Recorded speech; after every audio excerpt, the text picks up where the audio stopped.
A Christmas Carol by Charles Dickens. Stave 4, The Last of the Spirits.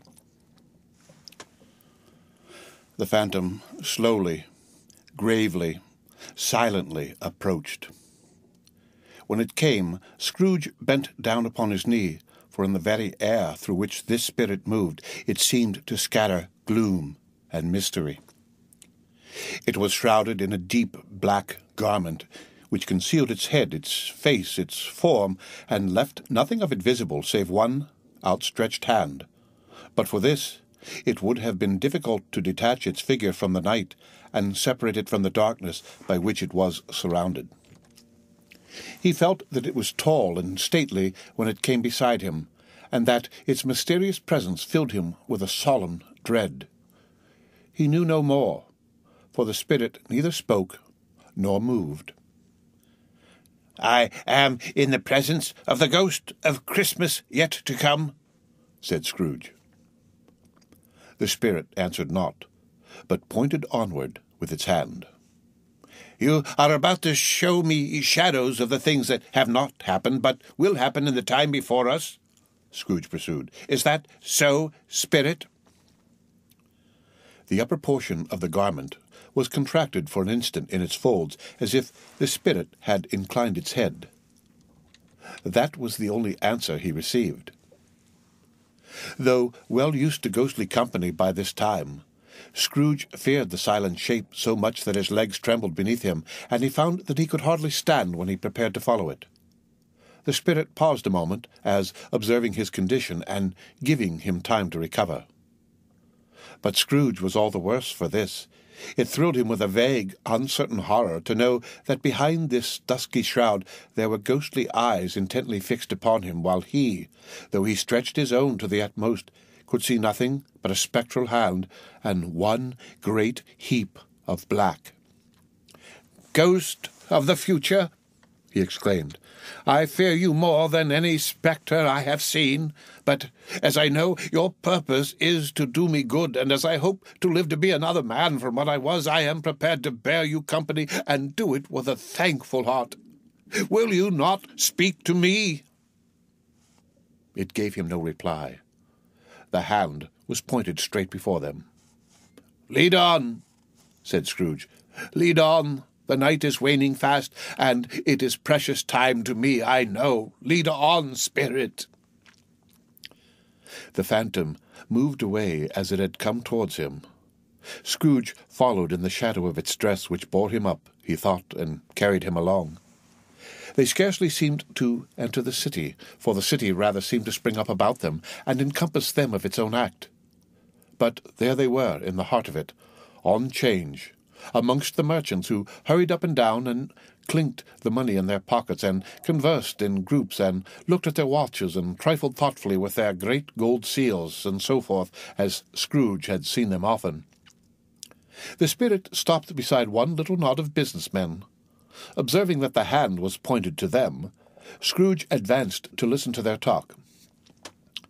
"No," said a great fat man with a monstrous chin, "I don't know much about it either way. I only know he's dead." "When did he die?" inquired another. "Last night, I believe." "Why, what was the matter with him?" asked a third, taking a vast quantity of snuff out of a very large snuff-box. "I thought he'd never die." "God knows," said the first with a yawn. "What has he done with his money?" asked a red-faced gentleman with a pendulous excrescence on the end of his nose that shook like the gills of a turkey-cock. "I haven't heard," said the man with the large chin, yawning again. "Left it to his company, perhaps. He hasn't left it to me, that's all I know." This pleasantry was received with a general laugh. "It's likely to be a very cheap funeral," said the same speaker, "for upon my life I don't know of anybody to go to it. Suppose we make up a party and volunteer." "I don't mind going if a lunch is provided," observed the gentleman with the excrescence on his nose, "but I must be fed if I make one." Another laugh. "Well, I am the most disinterested among you, after all," said the first speaker, "for I never wear black gloves, and I never eat lunch. But I'll offer to go, if anybody else will. When I come to think of it, I'm not at all sure that I wasn't his most particular friend, for we used to stop and speak whenever we met. Bye. Speakers and listeners strolled away and mixed with other groups. Scrooge knew the men and looked towards the spirit for an explanation. The phantom glided on into a street. Its finger pointed to two persons meeting. Scrooge listened again, thinking that the explanation might lie here. He knew these men also perfectly. They were men of business, very wealthy and of great importance. He had made a point always of standing well in their esteem, in a business point of view, that is, strictly in a business point of view. "How are you?" said one. "How are you?" returned the other. "Well," said the first, "Old Scratch has got his own at last, eh?" "So I am told," returned the second. "Cold, isn't it?" "Seasonable for Christmas time. You're not a skater, I suppose?" No. Something else to think of. Good morning." Not another word. That was their meeting, their conversation, and their parting. Scrooge was at first inclined to be surprised that the spirit should attach importance to conversations apparently so trivial. But feeling assured that they must have some hidden purpose, he set himself to consider what it was likely to be. They could scarcely be supposed to have any bearing on the death of Jacob, his old partner, for that was past, and this ghost's province was the future. Nor could he think of anyone immediately connected with himself to whom he could apply them. But nothing doubting that to whomsoever they applied they had some latent moral for his own improvement, he resolved to treasure up every word he heard, and everything he saw, and especially to observe the shadow of himself when it appeared, for he had an expectation that the conduct of his future self would give him the clue he missed, and would render the solution of these riddles easy.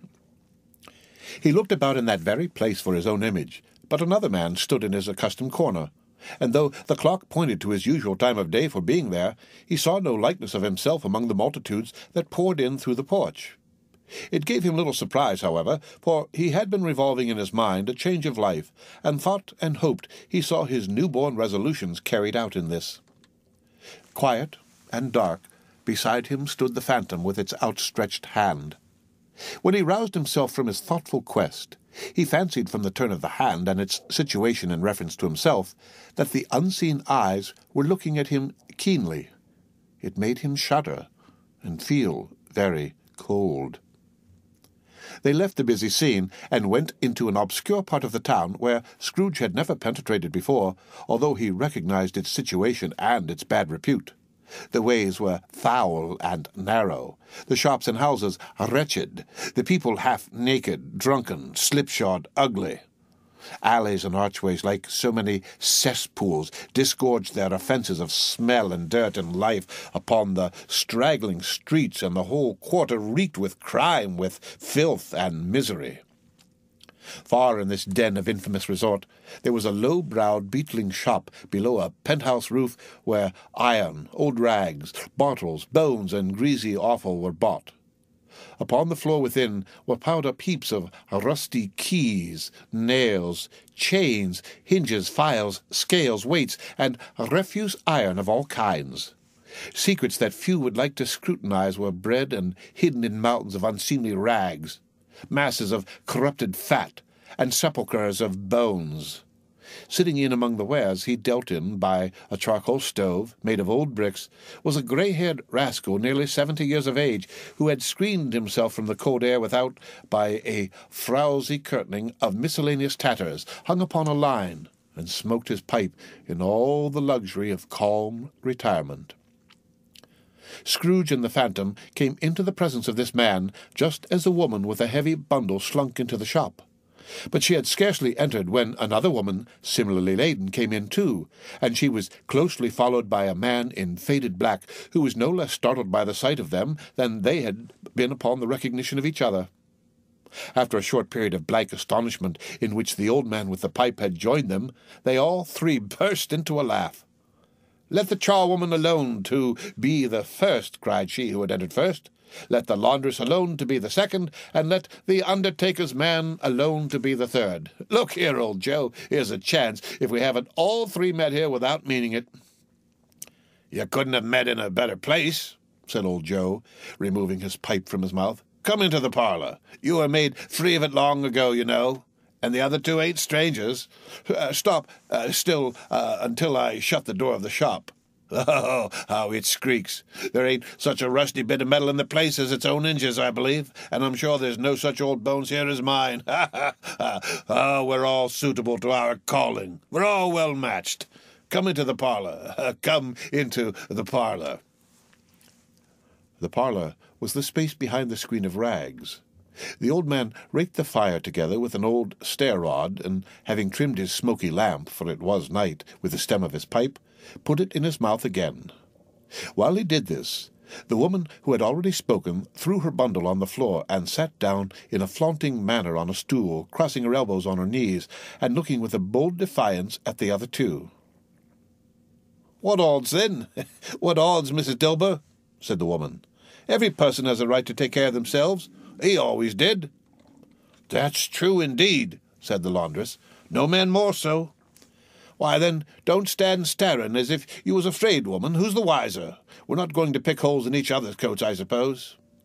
"No, indeed," said Mrs. Dilber and the man together. "We should hope not." "Very well, then," cried the woman. "That's enough. Who's the worse for the loss of a few things like these? Not a dead man, I suppose?" "No, indeed," said Mrs. Dilber, laughing.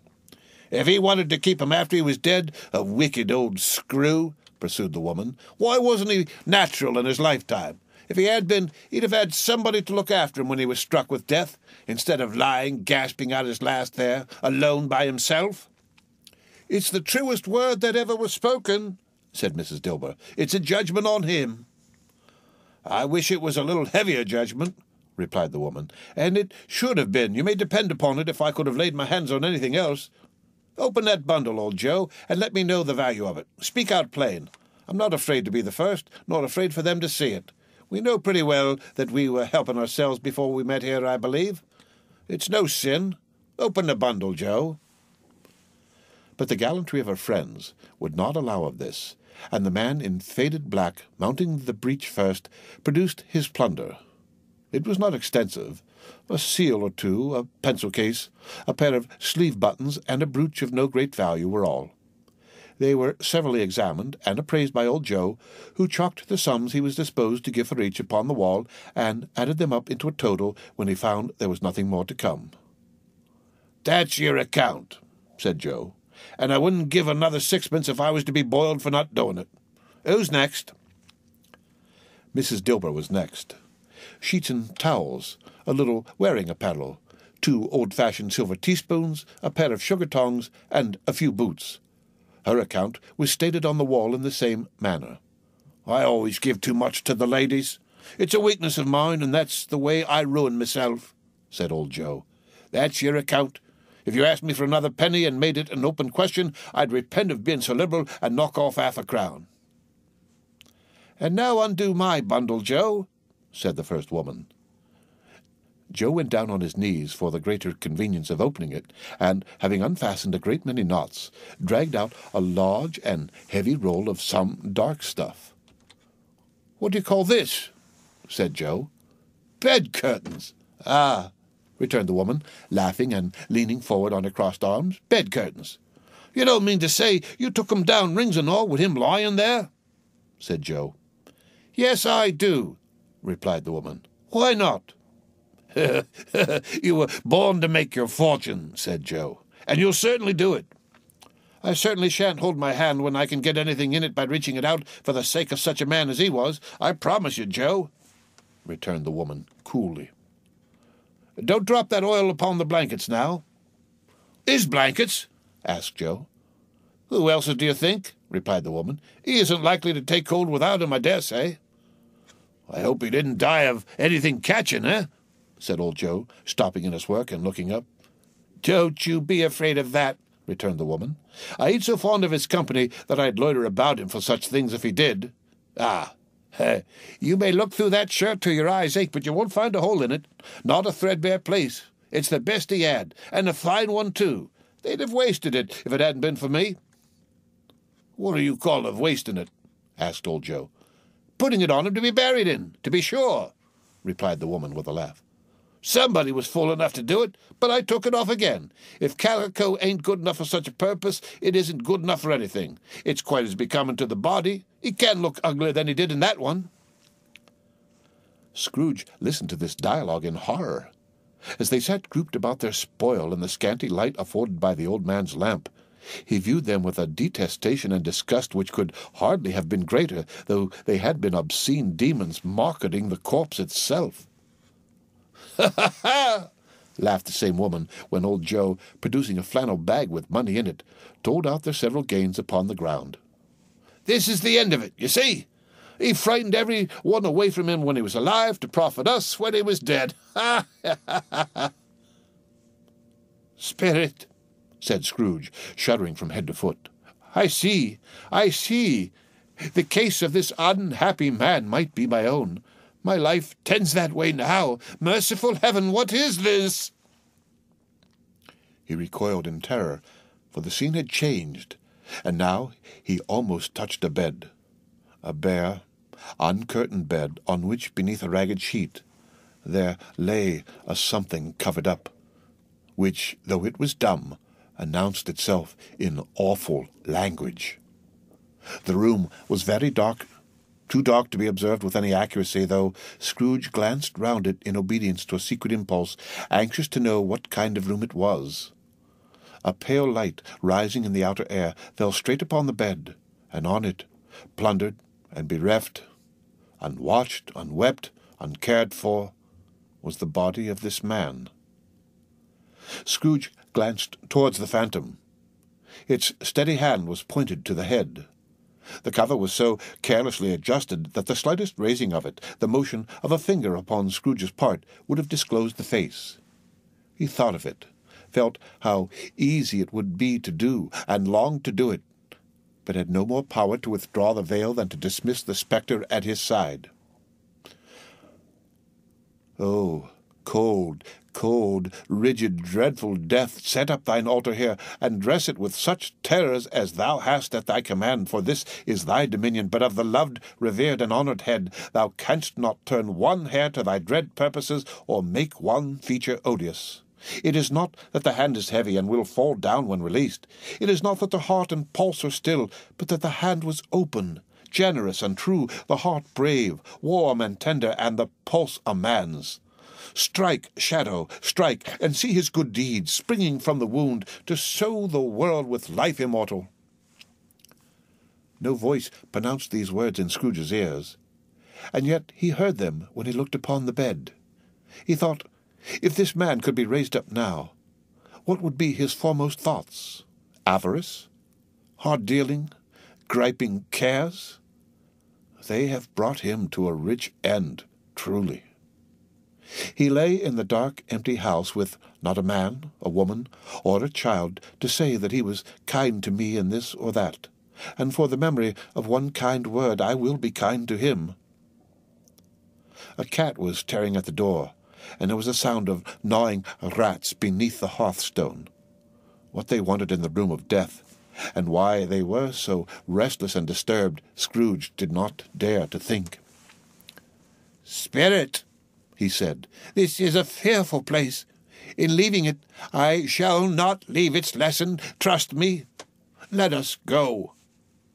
Still, the ghost pointed with an unmoved finger to the head. "I understand you," Scrooge returned, "and I would do it if I could, but I have not the power, Spirit. I have not the power." Again, it seemed to look upon him. "If there is any person in the town who feels emotion caused by this man's death," said Scrooge, quite agonized, "show that person to me, Spirit, I beseech you." The phantom spread its dark robe before him for a moment, like a wing, and withdrawing it, revealed a room by daylight where a mother and her children were.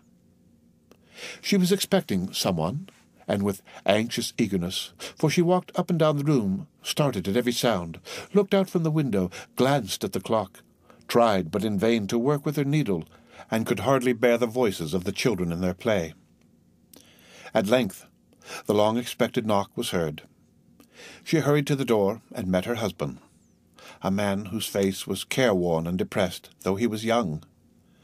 There was a remarkable expression in it now, a kind of serious delight of which he felt ashamed and which he struggled to repress. He sat down to the dinner that had been boarding for him by the fire, and when she asked him faintly what news, which was not until after a long silence, he appeared embarrassed how to answer. "Is it good," she said, "or bad?" to help him. "Bad," he answered. "We are quite ruined?" "No, there is hope yet, Caroline." "If he relents," she said, amazed, "there is. Nothing is past hope, if such a miracle has happened." "He is past relenting," said her husband. "He is dead." She was a mild and patient creature if her face spoke truth, but she was thankful in her soul to hear it, and she said so with clasped hands. She prayed forgiveness the next moment, and was sorry, but the first was the emotion of her heart. "What the half-drunken woman whom I told you of last night said to me when I tried to see him and obtain a week's delay, and what I thought was a mere excuse to avoid me, turns out to have been quite true. He was not only very ill, but dying then." "To whom will our debt be transferred?" "I don't know. But before that time we shall be ready with the money, and even though we were not, it would be a bad fortune indeed to find so merciless a creditor in his successor. We may sleep tonight with light hearts, Caroline." Yes. Soften it as they would, their hearts were lighter. The children's faces, hushed and clustered round to hear what they so little understood, were brighter, and it was a happier house for this man's death. The only emotion that the ghost could show him, caused by the event, was one of pleasure. "Let me see some tenderness connected with a death," said Scrooge, "or that dark chamber spirit, which we left just now, will be for ever present to me." The ghost conducted him through several streets familiar to his feet, and as they went along, Scrooge looked here and there to find himself, but nowhere was he to be seen. They entered poor Bob Cratchit's house, the dwelling he had visited before, and found the mother and the children seated round the fire. Quiet. Very quiet. The noisy little Cratchits were as still as statues in one corner, and sat looking up at Peter, who had a book before him. The mother and her daughters were engaged in sewing, but surely they were very quiet. "And he took a child, and set him in the midst of them." Where had Scrooge heard these words? He had not dreamed them. The boy must have read them out as he and the spirit crossed the threshold.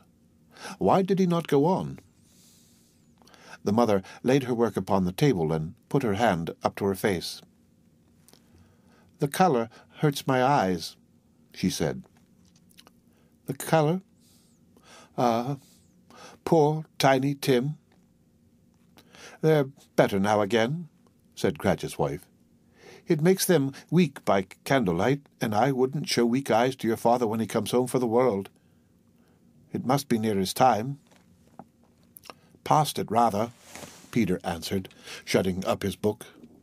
"But I think he has walked a little slower than he used to these few last evenings, mother." They were very quiet again. At last she said, in a steady, cheerful voice that only faltered once, I have known him walk with Tiny Tim upon his shoulder very fast indeed." "And so have I," cried Peter. "Often." "And so have I," exclaimed another. So had all. "But he was very light to carry," she resumed, intent upon her work, "and his father loved him so, that it was no trouble. No trouble. And there is your father at the door." She hurried out to meet him, and little Bob and his comforter, he had need of it, poor fellow, came in. His tea was ready for him on the hob, and they all tried who should help him to it most. Then the two young Cratchits got upon his knees and laid each child a little cheek against his face, as if they said, "Don't mind it, father. Don't be grieved." Bob was very cheerful with them, and spoke pleasantly to all the family. He looked at the work upon the table, and praised the industry and speed of Mrs. Cratchit and the girls. They would be done long before Sunday, he said. "Sunday? You went today then, Robert?" said his wife. "Yes, my dear," returned Bob. "I wish you could have gone. It would have done you good to see how green a place it is." but you'll see it often. I promised him that I would walk there on a Sunday." "My little child," cried Bob. "My little child." He broke down all at once. He couldn't help it. If he could have helped it, he and his child would have been farther apart perhaps than they were. He left the room and went upstairs into the room above, which was lighted cheerfully and hung with Christmas. There was a chair set close beside the child, and there were signs of someone having been there lately. Poor Bob sat down in it, and when he had thought a little and composed himself, he kissed the little face. He was reconciled to what had happened, and went down again quite happy. They drew about the fire and talked, the girls and mother working still. Bob told them of the extraordinary kindness of Mr. Scrooge's nephew, whom he had scarcely seen but once, and who, meeting him in the street that day, and seeing that he looked a little, just a little down, you know, said Bob, inquired what had happened to distress him. "On which," said Bob, "for he is the pleasantest spoken gentleman you ever heard, I told him. "I am heartily sorry for it, Mr. Cratchit," he said, "and heartily sorry for your good wife. By the by, how we ever knew that, I don't know." "Knew what, my dear?" "Why, that you were a good wife," replied Bob. "Everybody knows that," said Peter. "Very well observed, my boy," cried Bob. "I hope they do. Heartily sorry," he said, "for your good wife. If I can be of service to you in any way," he said, giving me his card, "that's where I live. Pray, come to me." "Now, it wasn't," cried Bob, "for the sake of anything he might be able to do for us, so much as for his kind way, that this was quite delightful. It really seemed as if he had known our Tiny Tim and felt with us." "I'm sure he's a good soul," said Mrs. Cratchit. "You would be surer of it, my dear," returned Bob, "if you saw him and spoke to him. I shouldn't be at all surprised, mark what I say, if he got Peter a better situation." "Only hear that, Peter," said Mrs. Cratchit. "And then," cried one of the girls, "Peter will be keeping company with someone and setting up for himself." "Get along with you," retorted Peter, grinning. "It's just as likely as not," said Bob, "one of these days, though there's plenty of time for that, my dear. But however, and whenever we part from one another, I am sure we shall none of us forget poor Tiny Tim, shall we? Or this first parting that there was among us." "Never, father," cried they all. "And I know," said Bob, "I know, my dears, that when we recollect how patient and how mild he was, though he was a little child, we shall not quarrel easily among ourselves and forget poor Tiny Tim in doing it." "No, never, father," they all cried again. "I am very happy," said little Bob. "I am very happy." Mrs. Cratchit kissed him. His daughters kissed him. The two young Cratchits kissed him, and Peter and himself shook hands. Spirit of Tiny Tim, thy childish essence was from God. "Spectre," said Scrooge, "something informs me that our parting moment is at hand. I know it, but I know not how. Tell me what man that was whom we saw lying dead." The ghost of Christmas yet to come conveyed him as before, though at a different time, he thought. Indeed, there seemed no order in these latter visions, save that they were in the future, into the resorts of businessmen, but showed him not himself. Indeed, the spirit did not stay for anything, but went straight on, as to the end just now desired, until besought by Scrooge to tarry for a moment. "These courts," said Scrooge, "through which we hurry now, is where my place of occupation is, and has been for a length of time. I see the house. Let me behold what I shall be in days to come." The spirit stopped. The hand was pointed elsewhere. "The house is yonder," Scrooge exclaimed. "Why do you point away?" The inexorable finger underwent no change. Scrooge hastened to the window of his office and looked in. It was an office still, but not his. The furniture was not the same, and the figure in the chair was not himself. The phantom pointed as before. He joined it once again, and wondering why and whither he had gone, accompanied it until they reached an iron gate. He paused to look round before entering. A churchyard. Here, then, the wretched man whose name he had now to learn lay underneath the ground.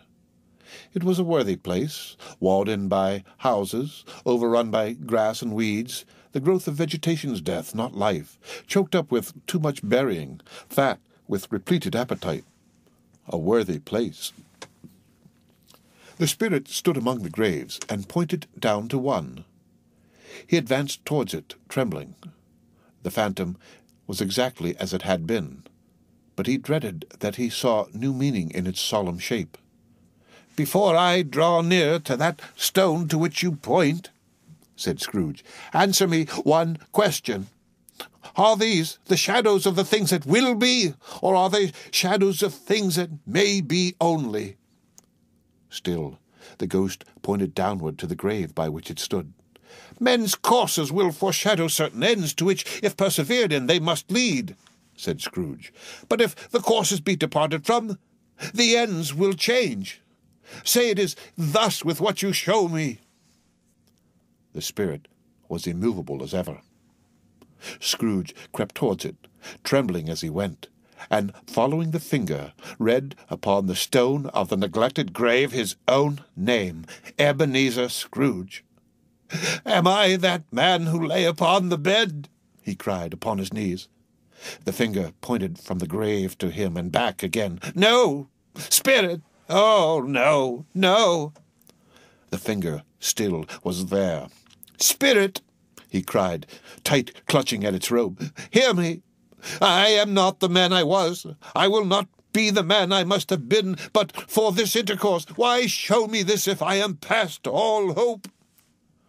For the first time, the hand appeared to shake. "Good spirit," he pursued, as down upon the ground he fell before it, "your nature intercedes for me and pities me. Assure me that I yet may change these shadows you have shown me by an altered life."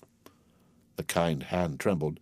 "I will honor Christmas in my heart, and try to keep it all the year. I will live in the past, the present, and the future. The spirits of all three shall strive within me. I will not shut out the lessons that they teach. Oh, tell me I may sponge away the writing on this stone." In his agony, he caught the spectral hand. It sought to free itself, but he was strong in his entreaty and detained it. The spirit, stronger yet, repulsed him. Holding up his hands in a last prayer to have his fate reversed, he saw an alteration in the phantom's hood and dress. It shrunk, collapsed, and dwindled down into a bedpost. The end of Stave 4. Read by Rick Kistner for Lit2Go on the web at fcit.usf.edu.